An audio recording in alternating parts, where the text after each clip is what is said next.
Hoje a gente vai investigar um inimigo que é totalmente invisível a olho nu, mas que tem um impacto gigantesco no mundo todo. É um parasita que vive entre nós, muitas vezes sem fazer barulho, mas cuja jornada dentro do nosso corpo pode ser bem séria. Vamos conhecer a história da Entamoeba histiolítica. E para começar, vamos jogar um número na tela que impressiona: 50 milhões. Essa é a estimativa de quantas pessoas são infectadas por amebíase todos os anos no mundo. É muita gente, né? Especialmente para uma criatura que a gente nem consegue enxergar. Então, a doença que estamos falando é a amebíase. Basicamente é uma infecção intestinal e o culpado tem nome e sobrenome. Entamoeba histolítica, um protozoário. Ele se dá muito bem em lugares onde o saneamento básico é ruim, o que faz dele um problemão de saúde pública em várias partes do planeta. A história desse parasita é bem curiosa, porque é, na verdade, um conto sobre suas duas formas de existir. Para a gente entender como ele atua, a gente precisa conhecer essas duas personalidades dele. Pensa só, o parasita tem uma vida dupla. De um lado, a gente tem o cisto.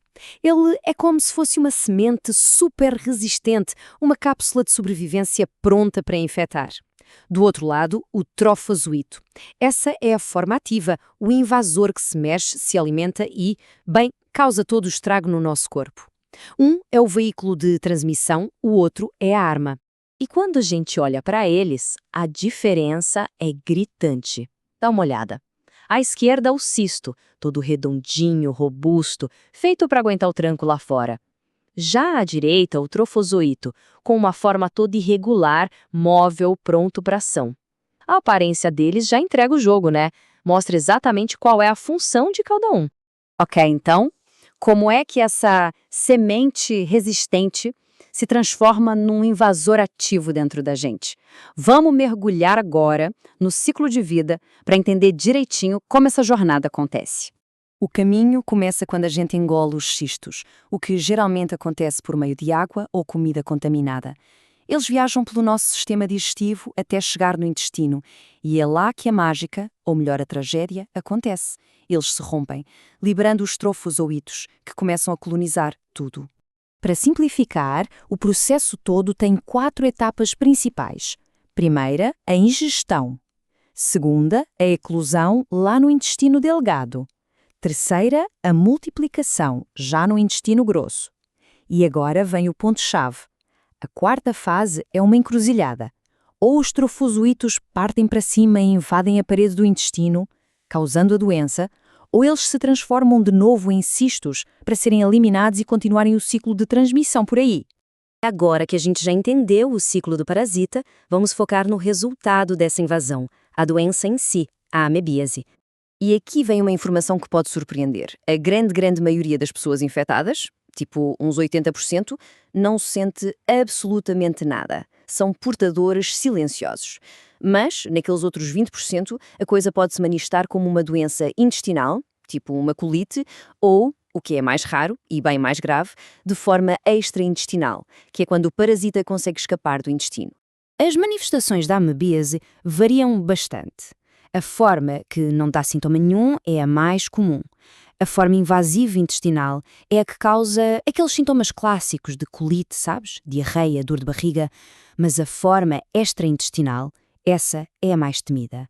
Porque aí o parasita pode viajar pelo corpo e formar abscessos em órgãos vitais, principalmente no fígado. Mas como é que esse dano acontece exatamente? É um processo de ataque e destruição, literalmente. Os trofozoitos, na sua forma ativa, grudam nas células que revestem o nosso intestino e, usando enzimas, eles basicamente dissolvem essas células. Essa destruição do tecido leva à formação de úlceras e causa os sintomas de sangramento e diarreia. Com um inimigo tão pequeno e que muitas vezes age em silêncio, como é que os profissionais de saúde fazem para encontrá-lo? Vamos entrar na parte da investigação. E o desafio aqui é gigante. O ponto crucial é que a nossa vilã, a Entamoeba histolítica, tem uma sósia, uma espécie de irmã gêmea quase perfeita, a Entamoeba dispar. Olhando no microscópio, elas são idênticas, só que uma causa doença e a outra é inofensiva. Então, conseguir diferenciar as duas é fundamental. Para resolver esse quebra-cabeça, os especialistas usam várias ferramentas. O exame de fezes clássico é o ponto de partida. Aí entram testes mais modernos, como a pesquisa de antígenos ou o PCR, que são decisivos para dizer se a histolítica ou a sua sósia. Agora, quando a suspeita é da forma extraintestinal, a sorologia, que é um exame de sangue, e os exames de imagem, como o ultrassom, são essenciais para achar os abscessos. Beleza. O inimigo foi identificado. E agora, como é que a gente luta contra ele?